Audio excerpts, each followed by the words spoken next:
Saya wanita belum menikah usia 35 tahun. Alhamdulillah saya baru pindah ke tempat kerja, namun qadarullah pekerjaannya sangat padat dan jauh. Waktu ibadah dan menuntut ilmu berkurang. Saya sering sampai rumah di atas jam 8 malam, sering jam 11, sehingga sampai rumah sangat lelah. Waktu dan tenaga saya sudah banyak terkuras, jadi tidak khusyuk ibadah dan ketika ibadah pun kepikiran kerjaan. Mencari tempat tinggal yang dekat kedua belum dapat. Mengurus diri sendiri dan rumah tidak sempat. Akhir pekan pun terkadang masih bekerja. Kalau tidak ada pekerjaan saya gunakan untuk istirahat. Ada rasa ingin menyerah, tapi saya dengan pertolongan Allah masih menjadi single income untuk keluarga saya. Jujur saya sangat lelah dan dalam kondisi saya tidak bisa berpikir dengan baik. Di kajian Tadkiratus Sami sebelumnya, Ustaz sampaikan untuk tidak mengambil keputusan sampai semua data yang dapat dikumpulkan terkumpul dan setelah pertolongan Allah untuk bertanya pada ahli ilmu. Jujur saya bingung Ustaz, mau nasihatnya untuk saya.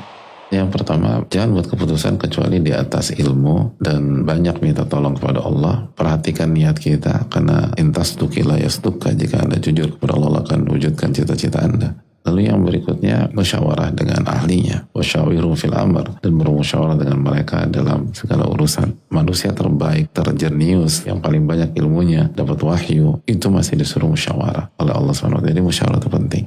Dan data yang terkumpul untuk mengatakan ya atau untuk merubah arah hidup atau pola hidup atau untuk pindah pekerjaan atau berhenti adalah data yang sampai pada derajat keyakinan 100% atau data yang sampai pada dzan ghalib 70-80%. Jadi kita tuh gak harus nunggu data 100% untuk buat keputusan.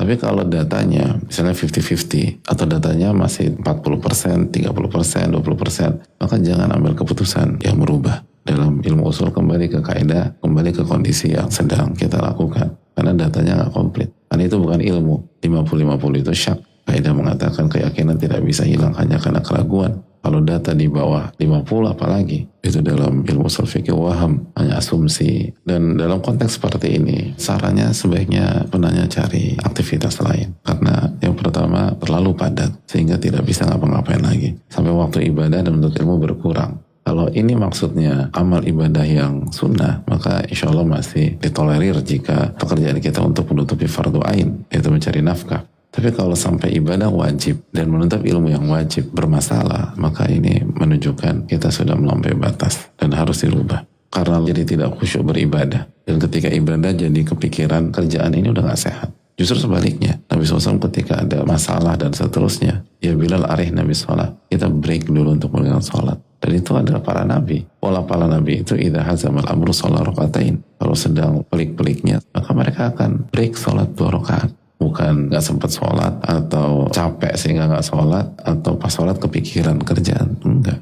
Dan sering pulang jam 11 bahkan lebih dari jam 11 malam itu gak sehat bagi wanita. Itu semua kena. Kualitas iman kena, ibadah jelas, kesehatan nggak sehat, lalu kehormatan yang lebih penting daripada kesehatan, sosial kena juga, karena urf masyarakat kita secara umum masih memandang negatif pola seperti ini. Ini variabel yang menunjukkan ini overdosis dan perlu melakukan perubahan. Bisa di tempat kerja yang sama bilang saya mau pindah dari posisi ini, atau cari pekerjaan lain selama pekerjaannya halal dan diri kita terjaga. Ada rasa ingin menyerah, bukan menyerah. Kalau niat kita ikhlas dan kita minta pertolongan kepada Allah. Dan ini karena menjaga hak Allah SWT dan hak diri. Apalagi kalau kita punya skill, kita punya keahlian, maka insya Allah akan mudahkan. Mantaraka sya'nila awadallahu khairun min. Barang siapa yang meninggalkan sesuatu karena Allah, Allah akan ganti dengan yang lebih baik. Ini jelas. Alasan ini sudah cukup kita melakukan perubahan karena Allah SWT.